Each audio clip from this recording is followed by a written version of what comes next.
Blake. Look at Blake's mom. Get your life together. Okay, you got that. You did get that. Go ahead.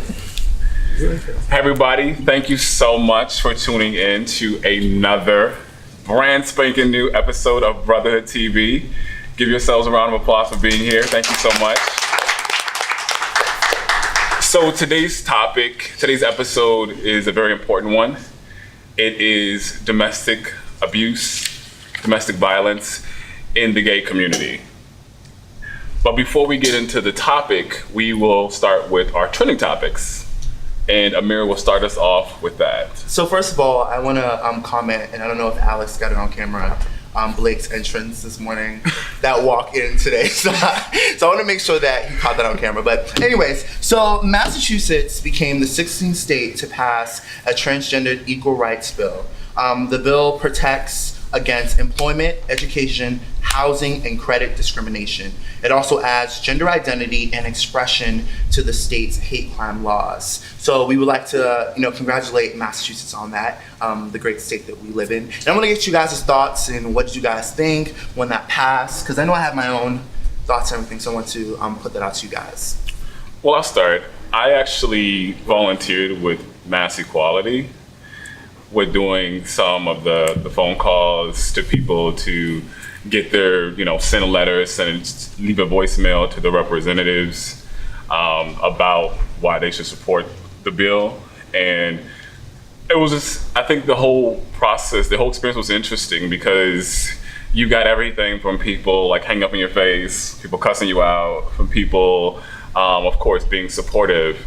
And I think that it kind of reminded me that, and I'm very, very thankful that, we had enough push to pass the bill.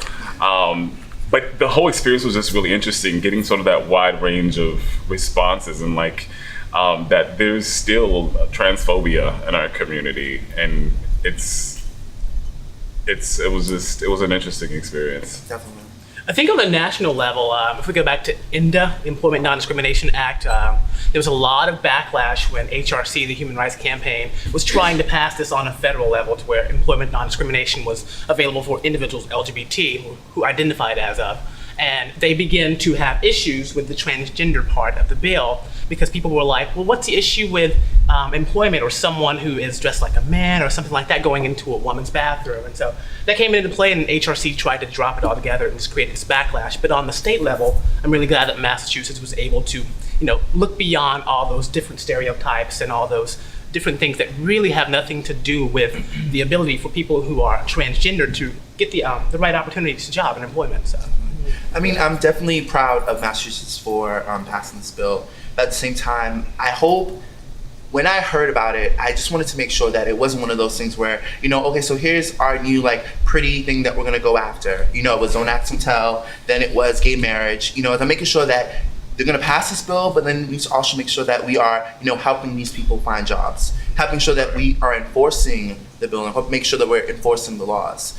So that was my only, setback around that. I was like, okay, so we have the bill, we have the law, how are we gonna enforce it and making sure that these people are not being discriminated against? On that same token, I work with quite a few trans folks at my job, and everyone was extremely excited that this was passed, who is trans or LGBT in general, but their concerns were still the same because you have some trans people who pass as whatever sex they choose to re-identify as, and so kind of when a female to male or male to female decides to go get a job, if they don't necessarily look as if they're of that sex, you still have discrimination, but you can't necessarily their fear is that there's no real way to say that I was discriminated against because of being trans and not necessarily qualified. I mean, it's kind of some of the same issues that blacks and whites face in terms of job discrimination and qualification. Yeah. But that's their biggest fear is how do I know it's because I'm trans and I'm visibly trans, or how do I know it's because I just generally don't meet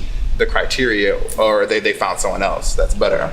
And I think piggybacking on what Blake was just saying, I think that it would be really great. I mean, I think the bill passing is great, but I think that one thing that I would like to see is Massachusetts saying, not only are we passing this bill, but we're also going to put a mandate for everyone that is working on a state level, everyone that are in these agencies, on what does it mean to be competent? What does it mean to ask somebody their pronouns? If you're unsure, and if you feel like you're gonna have an issue with the pronouns, call them by their name, what their preferred name is. And so I think that that's my sort of thing that I'm a little concerned about at the moment.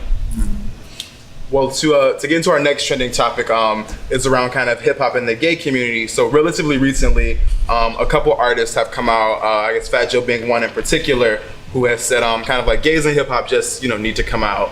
And his comment was like, I've worked with them. I know they exist. There's this new kind of gay mafia in hip hop.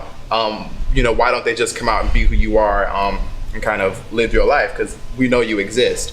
So to get you guys' thoughts on like, do you think gays should come out in hip hop? Like, what does that do for them?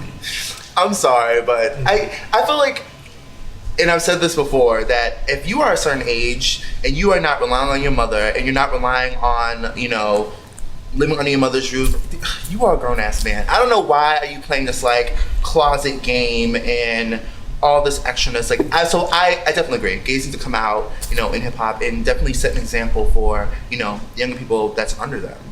So. But these aren't just gays. These are gays in hip hop. These are people who are, with a perspective from society that have a responsibility to be masculinity, apparently. And so we're not just talking about individuals that are gay, living their ordinary life. We're talking about people who are role models.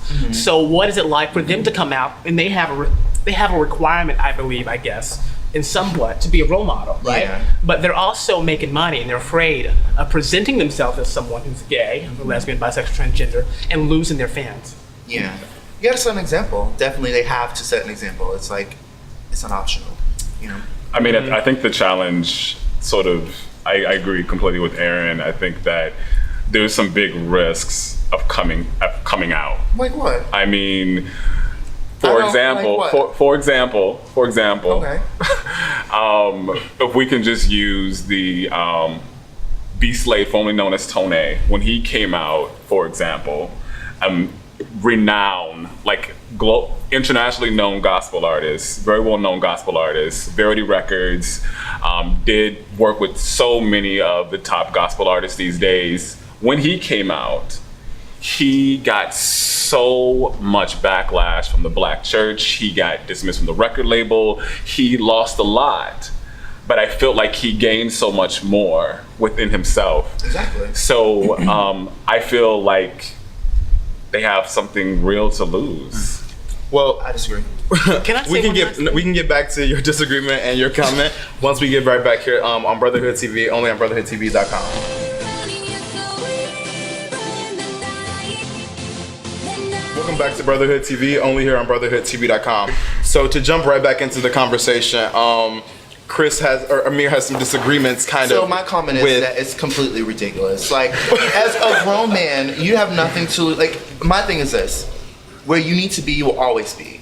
And if they are not going to support you, they're not your fans. Like, I don't understand that. I'd rather walk in my, not even walk in my truth, I'd rather own my truth. Don't do me, please. Don't do me now. I'd rather own my truth than have someone else I'm defining my career and my life after other people accepting me. If they're not going to accept me, okay, I'm going to lose some coins, pay it. That's what cute. else? That's cute. You're not losing That's really some cute. coins. You're losing most of your everything, coins. probably. Okay, so I'd rather lie and live this facade and be a character than to own my truth. But the other thing too is you have to understand that hip hop artists, probably the grand majority, are not activists. Okay, so it's a facade. So for them, it might be a persona. It might be a persona. You agree? It might be a persona. Almost everybody in TV and Hollywood has a particular persona.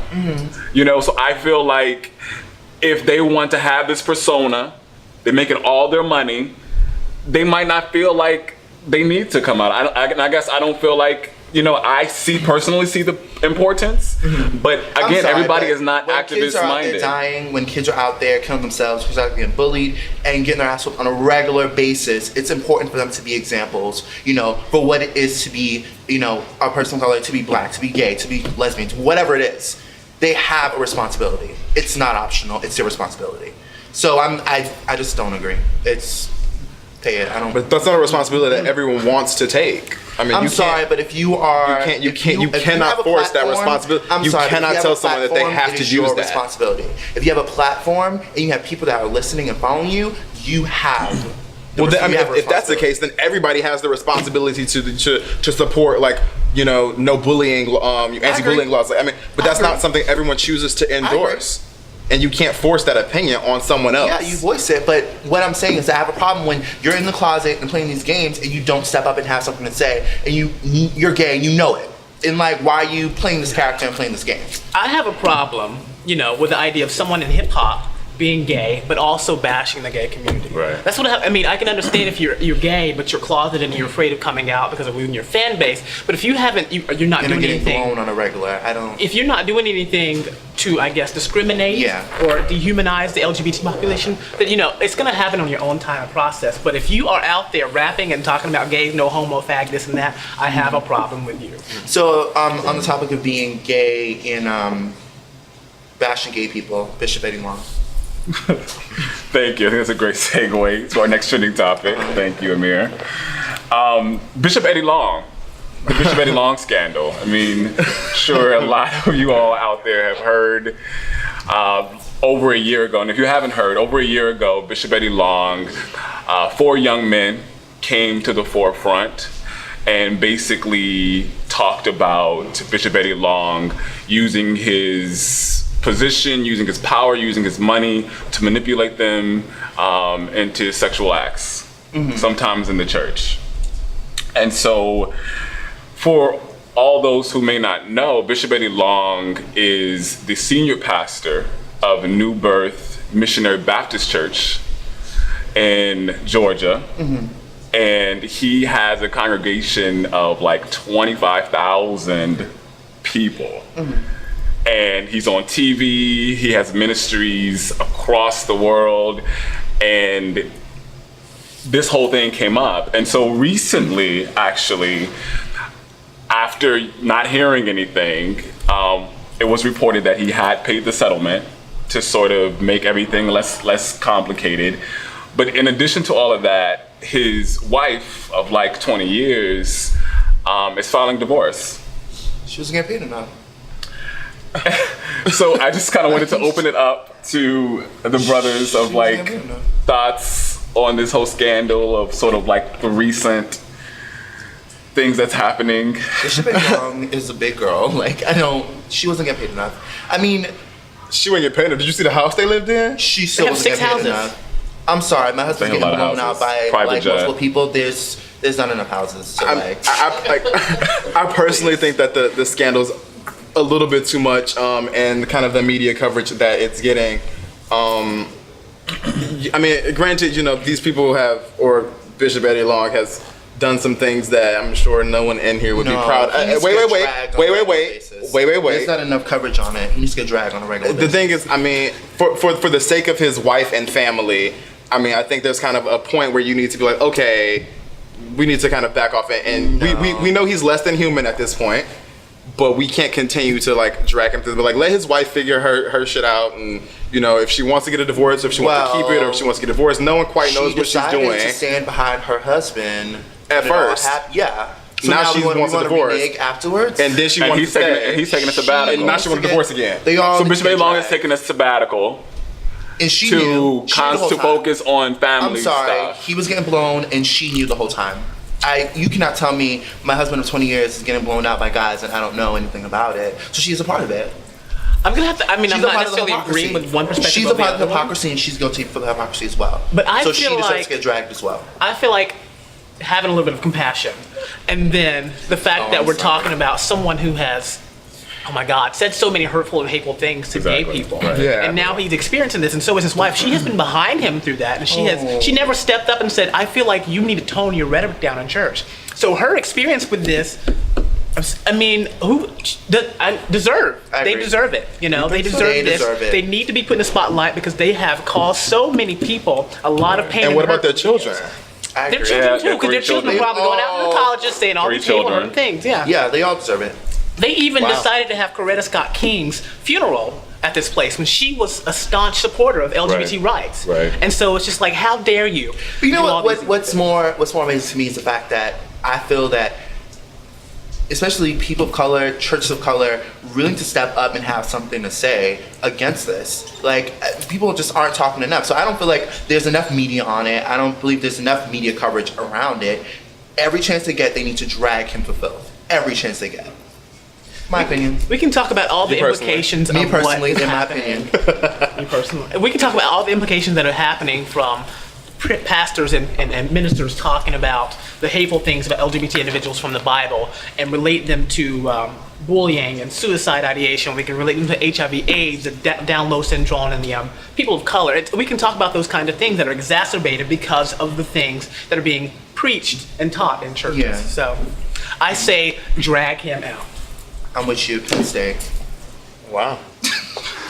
Drag it. How about Penn State? Anyway, so we're going on to Penn State, and I'm sure everyone has heard of this to some degree. Penn State and even Syracuse right here recently. Penn State University has experienced a number of, how can I say it? A lot of media attention in regards to Joe Paterno, who was recently fired, as well as Chancellor Spanier, because of Jerry Sandusky, who had 40 allegations of molestation, child molestation, and he was actually a coach for Penn State, and he actually lost his position, and he became emeritus, and he was in connection with an organization called the Second Mile Charity, where he was working with underprivileged youth, and from this, he worked with youth, and his connection to the university, he was able to bring them to locker rooms and use the facilities to molest or do whatever he was doing to the children. And one allegation says that one of the assistant coaches walked into the showers and heard sexual sounds, sexual noises, walked into the shower and thought he saw Sandusky, Jerry Sandusky,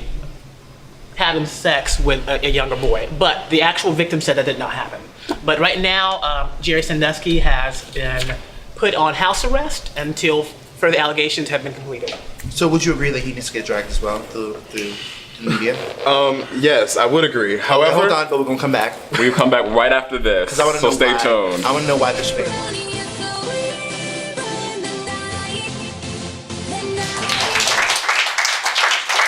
So I have a very direct question to Blake, who felt that Bishop Eddie Long didn't deserve to get dragged through the dirt. wait. Continually, like we've been talking about Bishop Eddie Long for a year. He is in charge. Well, he's a pastor over 25,000 people. He deserves to get dragged through the dirt. So why? And he had his moment in the spotlight. more. Of being dragged. And his wife as well. You were dirty enough. No, and his wife as well. I don't think she needs to why? So, who do you think is like? Don't you think they both should deserve to get dragged through the dirt? So I'm torn because silence is affirmation. So for Eddie Long, if she's not speaking up, and to some extent she is affirming. However, Exactly. I'm not for invading people's like as it is related to her divorce and kind of like her own decisions. Like leave her alone. Like let her figure her life out. Because by focusing on her divorce, we're doing nothing essentially but really putting more coins in her pocket. Like we add more. The more we watch her, the more hits she gets on YouTube. Like we add more money to her. As far as Joe Paterno in this instance, drag him through the mud. Okay. But at some point, you're gonna need to leave him alone. No. Like at some point, it's gonna be tired. No. It's gonna be tired. And to me, like it's just other things that I would rather talk about. You know, how we gonna get out of this new depression? He needs to wear a shirt that says like. He needs I'm to wear a a shirt that pervert. says "I'm a scumbag." Yeah. You know. Well, I'm a not Joe pervert. Paterno, but Joe Paterno was not the actual the perpetrator. Right. His coach. Sandusky. Yes, Sandusky. Yeah. Sandusky needs to, I'm a pervert. Sure, walk around with that for a year. We gonna let Not you a know year. it. Forever. And why do you feel forever? Do you? I you know what it is? I believe in forgiveness and I believe in, all some the good people. stuff. Well, I feel like it's Be something honest, different be when it honest. comes to kids though. It's something completely different. It when is comes very to different. kids. It's like, I understand like it's about forgiveness, we should forgive, etc. But it's something completely different when it comes to kids because they had no choice. They had no choice. He took them under. What was the choice, Blake? I'm listening. I'm They listening. had no choice. I'm So it was a listening. choice of like I'm telling listening. a parent or What was the someone about choice? it. I'm listening. Go ahead, continue. They had no choice. He mind F them fulfilled, and he took advantage of those kids. Okay. So it's something completely different. I believe in forgiveness, but at the same time, I'm very torn between the fact that they're kids, and I find it hard to forgive a person that's a child molester.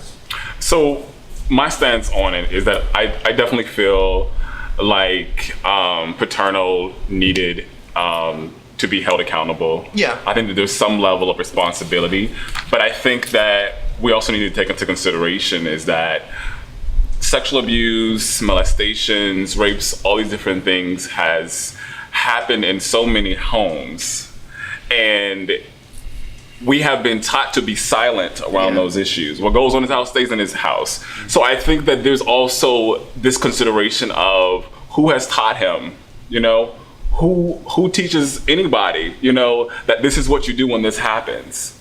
You go to the authorities. I mean, I think all of us, it's very easy to say, for maybe most of America to say, you know what, you should have went to the authority, you should have went to the police, you should have did all these different things. But there's that other part to that as well. Like, he's in this position, he's, you know, trying to not, you know, jeopardize anything. And I feel like, again, there is responsibility. I think that the actions of him not taking the responsibility for him losing his position are valid, but I think that there's that other part to think about as well.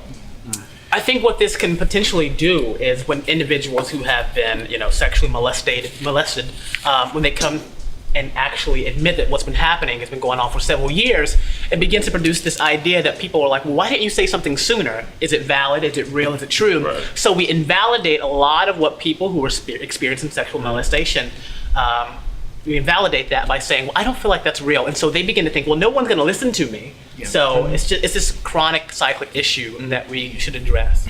Absolutely, definitely. So with that said, we're gonna wrap up our trending topics here, and we'll be right back here on Brother TV, only on BrotherTV.com.